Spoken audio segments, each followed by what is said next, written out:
M. Tariq Al-Khadim la parole pour nous faire découvrir une autre dimension, le paysagiste, territoire, etc. Il est très difficile de parler après les collègues professeurs, mes professeurs, chers collègues de responsables pédagogiques et qui dans l'équipe pédagogique de ce master. Je réitère mes remerciements au professeur Moussanaki d'avoir associé à ce projet de master, ce projet d'école.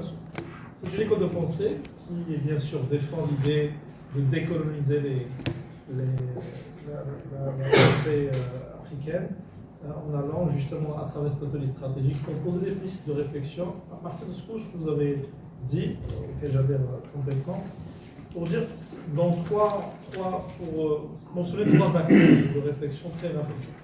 Le premier axe, c'est comment relier économie et géopolitique à travers la mise en œuvre.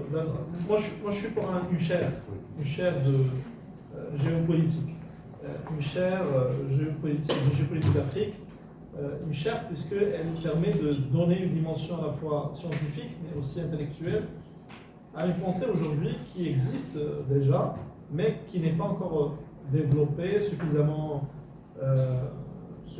ancrée dans la pensée des élites africaines. Aujourd'hui, il y a certes un potentiel, je dirais, important, le disponible actif il est là, mais bien sûr, il a besoin d'être davantage développé dans des structures comme une chaire. Donc, je suis beaucoup plus pour une chaire, bien sûr, qui permettra en fait d'asseoir cette cartographie, en tout cas des acteurs qui travaillent dans les territoires africains, tout bien sûr en spécifiant quelques axes de recherche qui nous permettront davantage de collaborer avec des experts et des universitaires que nous avons aujourd'hui. Deuxième élément, c'est comment on crée en fait cette pensée géopolitique dans nos réalités. Bien sûr, on ne peut pas venir et déconstruire les écoles de pensée géopolitique en faisant référence à l'école du réalisme ou du libéralisme encore pour aller plus loin du constructivisme, mais de construire d'autres trajectoires à partir des réalités qui existent déjà théoriques, ou bien des cadres théoriques issus de la géopolitique, en tout cas du Nord.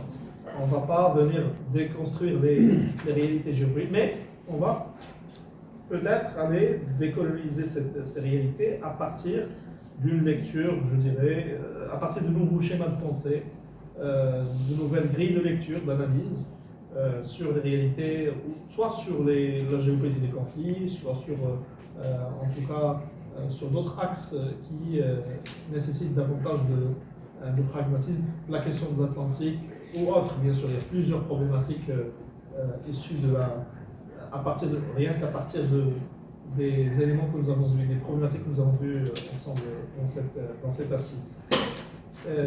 Et donc, nécessairement, un programme de recherche panafricain s'impose. Bien sûr, là, j'adhère complètement à l'idée qu'il faut bien sûr mettre en place une logistique nécessaire, des financements nécessaires pour aboutir à la mise en œuvre de ces derniers points. Et pour être bref, parce qu'il est déjà 19h passé. C'est de former une nouvelle génération d'élites, et là c'est l'idée aussi de Moussanaki, c'est comment en fait former cette élite-là à partir d'une idée simple qui existe déjà, c'est l'école d'été panafricaine. Elle a été déjà développée par d'autres assises, mais il me semble qu'elle est très importante puisqu'elle permettra d'associer plusieurs spécialistes, des universitaires, autour des thématiques qui rassemblent et qui permettent de former davantage ces jeunes sur ces problématiques. Donc, d'une manière générale, si nous avons du pain sur la planche, nous voudrions en fait aller très loin dans les débats, en tout cas annoncer notamment le débat très prometteur de nos professeurs. Je cède la parole à mon prédécesseur. Merci un peu.